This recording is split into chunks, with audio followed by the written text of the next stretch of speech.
안녕하십니까, 정환진입니다. 한번 마음 먹으면 그 끝을 보고 만다. 아마 대부분의 CEO들이 그런 생각을 가지고 있습니다. 오늘 소개해드릴 박준하 대표도 어린 시절부터 사업가에 대한 꿈을 가지고 있었습니다. 그리고 무역학과를 들어가서 졸업을 하고요. 실제 해외 영업 파트에서 일을 하게 됩니다. 당시 박준하 대표는 일본어도 할 줄 모르는 사람이 일본 영어팀을 맡게 되는데요. 그때도 주경야독, 밤을 새워가면서 하루를 25시간으로 늘려가면서 일본어를 공부를 했고요. 그 결과 그 팀의 팀장을 맡을 정도로 빠르게 성장해 갑니다. 박준하 대표는요, 그 이후에 유기농 농산물을 할 때도 그랬고요. 현재 LED 조명을 하면서도 스스로가 한번 마음 먹은 꿈을 그대로 실현하고 있습니다.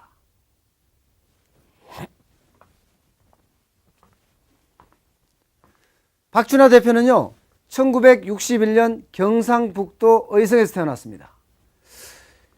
구형제 중에서 막내였다고 하니까요, 아마 어려서부터 귀여움을 독차지했을 겁니다. 그런데 발령된 부서가 일본 영업팀이었습니다. 갑자기 큰일이 난 거죠. 왜? 일본어를 못했으니까요. 그야말로 최대 위기였습니다.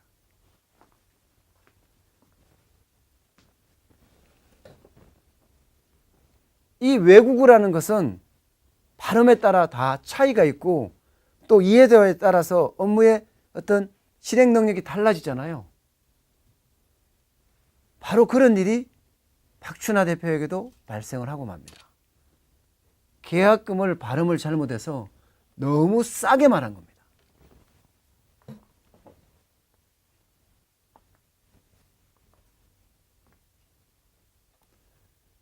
자신의 실수 한 번 때문에 회사에 엄청난 손해를 주는 것은 물론이고요.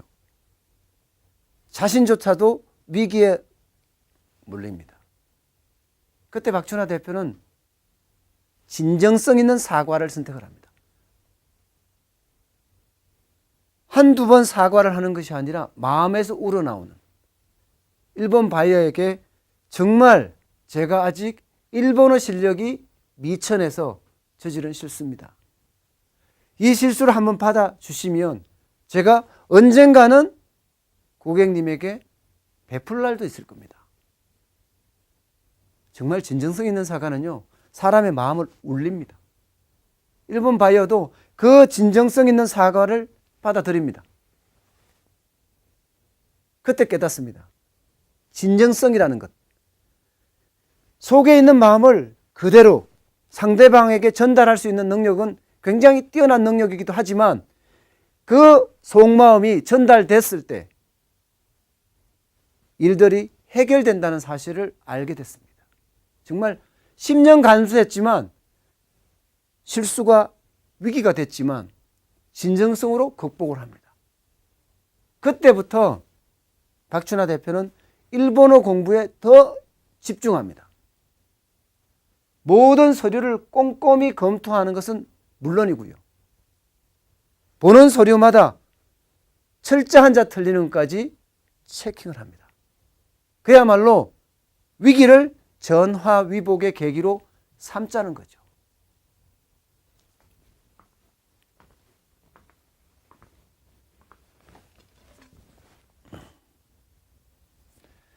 당연히 일본어 실력은 일취월장합니다. 일본어 실력이 좋다는 것은요, 상대방에게 신뢰를 받을 수 있다는 뜻이거든요. 어느 누구와도 이제는 자유롭게 대화할 수 있고 심지어는 농담까지 할 수 있을 정도로, 어떤 때는요, 일본에도 방언이 있을 거 아니에요. 사투리가 분명히 있을 겁니다. 그 사투리까지도 흡수하려고 노력합니다. 그러다 보면 대화 속에서 아이디어가 나오게 되는데, 바로 레이온 소재의 브라우스가 일본에는 없다는 사실을 알게 됩니다. 레이온 브라우스가 없어? 사실 레이온 브라스라고 하면 좀 구김도 들어가고요. 또 실크 느낌도 나고. 이렇다면 일본 사람들도 많이 사겠다. 그 순간 회사에다가 곧장 제안을 합니다. 일본에는 레이온으로 소재로 하는 브라우스가 없습니다. 제가 레이온으로 만든 브라우스를 팔아보겠습니다. 회사는 그 제안을 받아들입니다. 곧장 수출 허가를 내줍니다.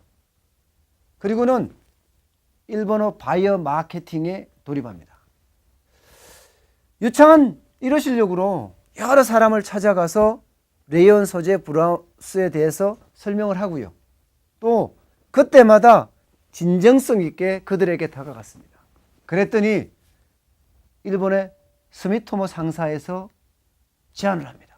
그것도 150만 장을 주문해달라는 제안했습니다. 당시로서는 그야말로 최대 계약이었습니다.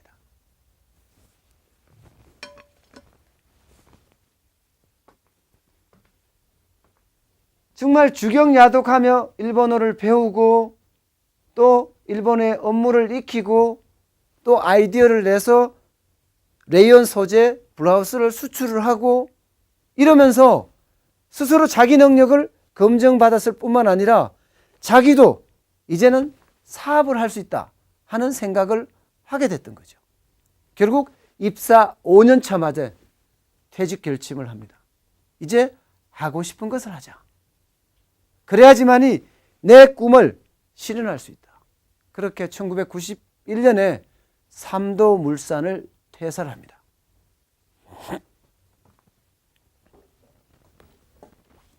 그렇게 1년 세월 동안 사업 아이템을 탐색을 합니다. 퇴직하고 1년 세월이라는 것은 결코 짧은 세월이 아닙니다.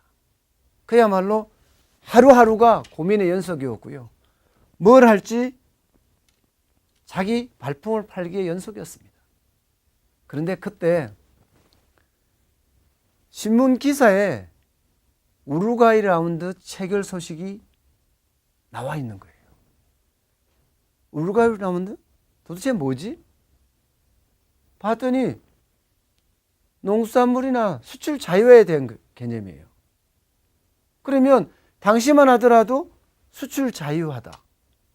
1991년이다. 이제는 먹을 것이 충분해지고 뭔가 건강한 먹거리를 찾을 시기다. 실제 시장을 봤더니 우루과이 라운드 이후로 무차별적으로 세계적으로 농산물을 수입하고 있는 거예요. 거기에는 그야말로 농약 범벅인 그런 농산물도 많았다는 거죠. 그런데 사람들의 관심사는 점점 건강한 먹거리, 유기농 농산물로 점점 옮겨가는 거예요. 이것은 비단 한국뿐만 아니라 세계적으로도 같은 추세다. 이런 전체적인 그림이 그려진 겁니다. 그리고는 곧바로 국내 시장 조사에 들어갑니다. 실제 국내 시장 조사를 해봤더니 규모는 작지만 성장 추세인 것은 분명하다. 그렇다면 먼저 선점하자. 내가 먼저 시장에 들어가서 그 시장을 잡으면 더 빨리 성공할 거다 하는 생각을 하게 되고 창업을 시작을 합니다. 창업은 아주 작은 가게부터 먼저 시작을 합니다. 서울 개포동에 있는 개나리 아파트 안에 상가를 확보를 해서 거기에 작은 가게를 만듭니다.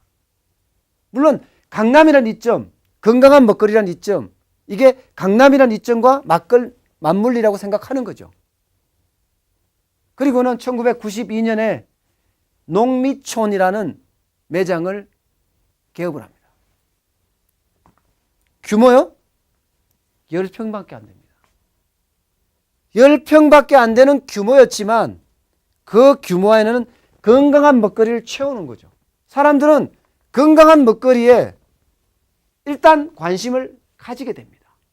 그 관심은 조금의 매출로 또 방문 증가로 또 돈으로 들어오기 시작합니다. 근데 한번 시작된 고객들은요, 건강한 먹거리라는 그 한마디에 단골 고객이 됩니다. 여기에 박춘하 대표는 한 번 더 강력한 드라이브를 겁니다. 바로 유기농 산지 체험 이벤트였습니다. 쉽게 생각하면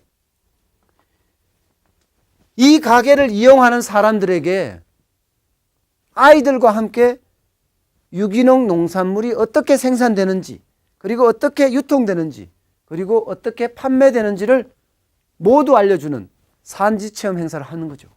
주부들 반응이요, 그야말로 폭발적이죠. 강남이라는 걸 생각해 보십시오. 유기농 농산물이 생산하는 곳에 가는 것 자체만 하더라도 이미 관심 증폭입니다. 거기에 아이들과 함께 가서 본다? 이것은요, 아이들 교육상에도 좋습니다. 그러면서도 유기농에 대한 생각을 바꿔줍니다. 당연히 입소문을 날 수밖에요. 고객은 점점 많아지고요. 이제는 단골 고객이 아니라 이제는 매니아층까지 확보되기 시작합니다. 근데 정말 운 좋은 것은요, 그 당시에 정부가 나서서 유기농에 대한 인정제까지 도입을 합니다.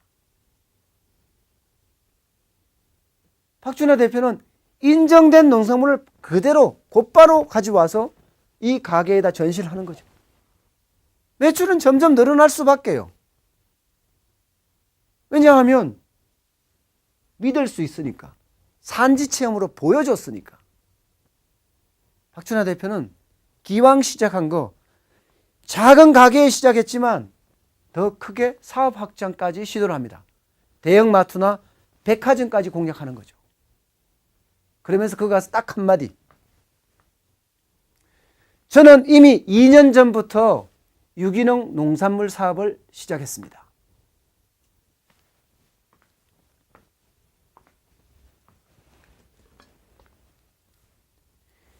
(2년) 전부터 유기농 농산물 사업을 시작했다. 이 말은요, 대형마트나 백화점 담당자에게는 신뢰로 작용을 합니다. 왜냐하면 그동안 남들보다 앞서서 유기농 농산물을 재배했다는 뜻이니까요. 그러니까 강남에 있는 이마트나 아니면 하나로마트나 이런 곳에서 다 받아주는 겁니다. 입점이 되는 거죠. 유기농 잎채소를 납품하기 시작하는 거고요. 당연히 매출은 조금 증가하기 시작합니다. 그때 박춘하 대표는 회사 이름을 농미촌에서 한국유기농품이라는 회사로 바꿉니다. 그때가 1994년입니다.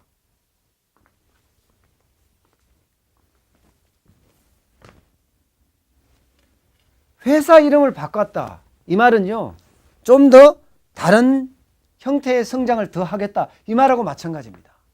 박춘하 대표는 서울 각지에 유기농 전문 매장을 개설하기 시작합니다. 가격은 비싸죠, 당연히.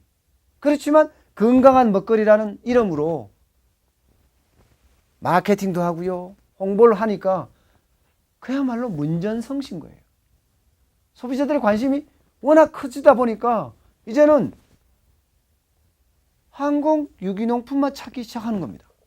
그야말로 대형 할인마트도 더 늘어나고요, 서울 각지에 있는 마트들마다 이제는 제품들이 자꾸 들어가게 해요. 2000년이 들어서니까요, 이게 웰빙하고 또 맞물리면서요, 매출은 수직 상승합니다.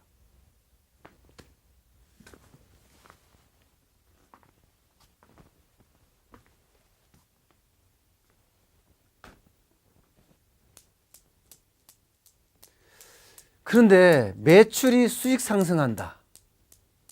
이게 문제입니다, 사실은. 성장 폭이 크다, 성장 속도가 빠르다. 이 말은 경쟁사들이 들어올 가능성이 많아진다는 뜻입니다. 실제로 유기농 농산물 판매 사업 쪽에도 경쟁업체가 우후죽순처럼 그야말로 비온 뒤에 죽순이 나듯이 쭉쭉쭉쭉 많은 곳이 탄생을 하기 시작합니다. 그러면서 대형마트 입장에서는 이들이 경쟁업체들 가서 더 싸게 준다고 하니까 가격 내리라는 말만 하고요. 그동안 정말 죽을 둥 살 둥 모르면서 일하면서 산지 생산자들과 형님 아우 관계 맺어가면서 계속해서 유기농품을 팔아온 박춘하 대표 입장에서는요, 정말 갈등의 연속이었습니다. 형님 아우라고 맺은 이 사람들을 버릴 수가 없잖아요. 정말 박춘하 대표는 어마어마한 결정을 합니다. 그의 신뢰관계를 무너뜨리지 않기 위해서 2005년에 유기농 농산물 사업을 철수를 합니다. 14년 만의 결정이었습니다.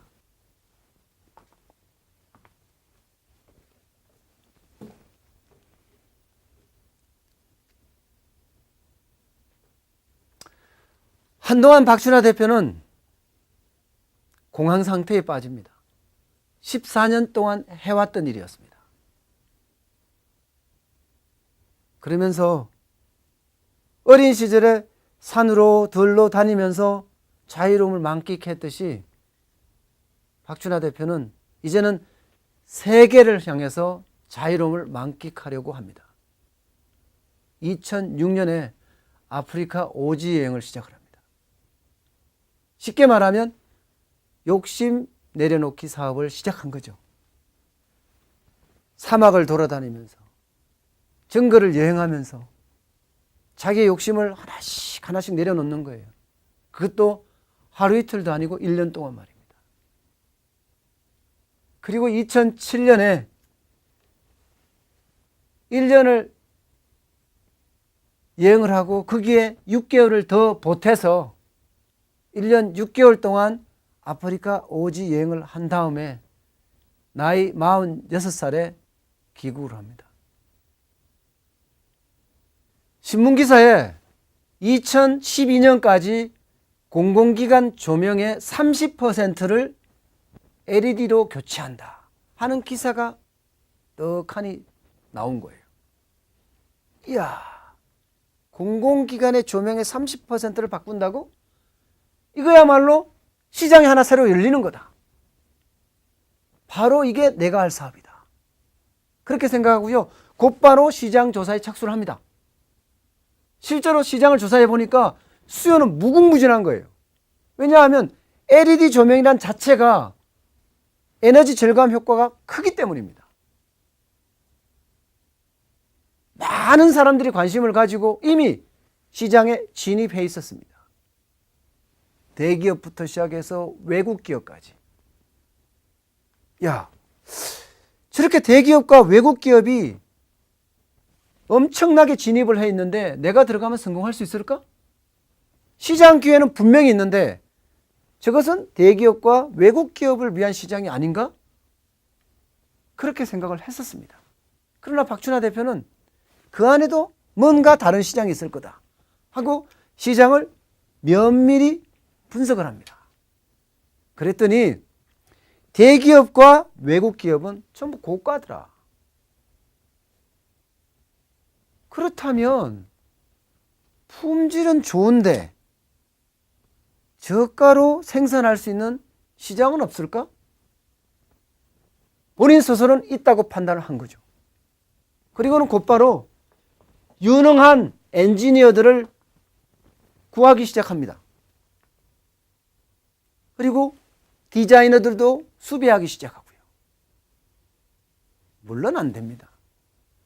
이제 아무것도 없는데 누가 같이 합류하겠습니까? 삼고 처리 아니라 십고 처리를 해도 옳지 말지입니다. 그때 박춘하 대표는 고액 연봉으로 시도를 합니다. 그야말로 많은 돈을 주겠다 이거죠. 오면 이렇게 LED를 만들어주고 나와 함께 사업을 할 수 있으면 성공할 수 있다 하는 확신까지 심어줍니다. 그랬더니 한두 명의 엔지니어와 디자이너가 합류하겠다고 이야기를 합니다. 그게 2009년입니다.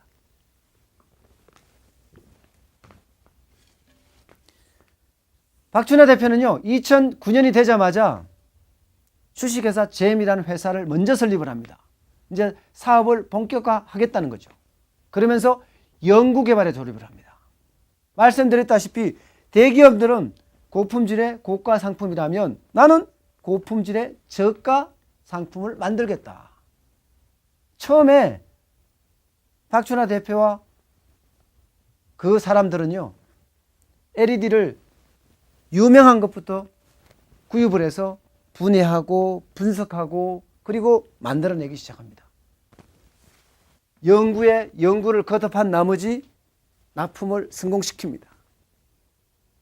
2011년이 되면서는요, 이제는 학교, 도서관, 관공서까지 그야말로 LED 조명이 필요한 곳이라면 어디라도 찾아가는 거죠. 발품이 있으니까요. 내 제품을 믿고 인정하고 좋다고 생각하기 때문에 그 자신감 있는 영업은요, 수요 폭발로 이어지는 거죠. 그런데 콩고에 대해서는 도저히 못 따라가는 거예요. 나의 영업력에 비해서 실제 생산하는 것은 못 따라온다는 뜻이죠. 어쩔 수 없이 협력업체와 공동 생산을 하면서 성장을 거듭합니다. 그것도 300%의 급성장입니다. 2010년부터 3년 동안 그야말로 300%씩 성장하는 거죠. 외국에서도 거래 의뢰가 들어올 정도니까요. 왜냐하면 실제 고품질의 저가 상품이니까요. 가격은 싼데 품질은 좋단 말이에요. 2013년에 태국 기업이 정식으로 거래 요청하는 거예요. 우리 공장 조명을 LED로 교체해 줬으면 좋겠다. 박준하 대표는 곧장 달려갑니다. 그리고 공장을 세세히 뜯어봅니다. 그랬더니 공장 등은요, 6개로 병렬 형태로 구성되어 있더라. 한 개가 고장나면 그 6개를 전부 교체해야 된다. 그래? 그러지 말고 이 6개에다 각각 SMPS를 부착하면 어떻겠냐. 한 개 고장나면 한 개만 빼고 나머지는 그냥 계속 놔두면 되지 않느냐. 게다가 가격도 싸니까. 실제로 공장에다가 본인이 개발한 조명을 집어넣으니까 가격이 3분의 1 수준으로 뚝 떨어진 거예요. 당연히 태국 기업은 열광할 밖에요. 다른 기업들에도 해달라고 난린 거예요. 그게 비단 태국 기업에서만 끝나지 않았습니다. 필리핀, 미얀마, 심지어는 동남아 시장에서 모두가 박준하 대표를 찾기 시작합니다. 그것은요, 박준하 대표가 생각하는 틈새 경영. 뭔가 신문이나 뉴스를 통해서 정보를 접하고요. 그 정보 속에서 스스로가 시장을 찾아냅니다. 틈새 시장을, 고가품이 즐비한 시장에 고품질의 저가 제품으로 시장에 들어갑니다. 그러면서 많은 사람들과 연구 개발을 해서 그 제품을 만들어내고요. 본인 스스로 뛰어다니면서 그 시장에서 성공을 거둬냅니다. 지금 박준하 대표는요, 세계 1등 글로벌 강소기업을 꿈꾸고 있습니다. 아마도 박준하 대표의 이 눈빛에서도 보듯이 반드시 그 꿈은 이루어질 겁니다. 오늘은 여기까지입니다. 고맙습니다.